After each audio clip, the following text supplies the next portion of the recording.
నువ్వు ఎంత గొప్ప స్థాయికైనా వెళ్ళో, ఆప్యాయతను మాత్రం మర్చిపోద్దు, అనురాగాన్ని మాత్రం మర్చిపోద్దు, ఆత్మీయతను మాత్రం విడిచిపెట్టద్దు. నెహెమ్యా అలాంటి వాడు. తన ప్రాంతం నుంచి తన వాళ్ళు వచ్చినప్పుడు ఎంతో ఆప్యాయంగా పలకరించాడు. మన వాళ్ళందరూ బాగున్నారా, యెరూషలేము ఎలా ఉంది, సంగతులు ఏమిటి అని చెప్పి వాళ్ళతో సమయాన్ని కేటాయించాడండి. వాళ్ళతో సన్నిహితంగానే మెలిగాడండి. సంతోషంగా వాళ్ళతో మాట్లాడాడండి.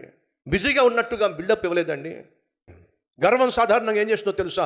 నీ మనసును కఠినం చేసేస్తుంది. గర్వం ఏం చేస్తుందో తెలుసా? నీ మనసును మొద్దుబారే విధంగా చేస్తుంది. కొంతమంది ఉన్నతమైన స్థాయికి వెళ్ళిపోయినప్పుడు మానవ విలువలే మరుగైపోతాయి. ఎవడైనా పేదవాడు కనిపిస్తే సోమరిపోతువు కాబట్టి, పనికి మల్లోడు కాబట్టి, కష్టపడడం చేత కాదు కాబట్టి, నీ కర్మ అలా కాలింది కాబట్టి నువ్వు అడుక్కుంటున్నావు. నేను కష్టపడ్డాను కాబట్టి, ప్రయాసపడ్డాను కాబట్టి, తెలివైన వాడిని కాబట్టి, జ్ఞానం కలిగిన వాడిని కాబట్టి పైకి వచ్చాను అనేటటువంటి బిరుసుతనం కనిపిస్తూ ఉంటుంది. ఆప్యాయతను కోల్పోతావు, అనురాగాన్ని కోల్పోతావు, ఆత్మీయతను కోల్పోతావు. దేవుడు నిన్ను దీవిస్తున్నాడా? మంచి ఉద్యోగాన్ని ఇచ్చాడా? జీతాన్ని పెంచాడా?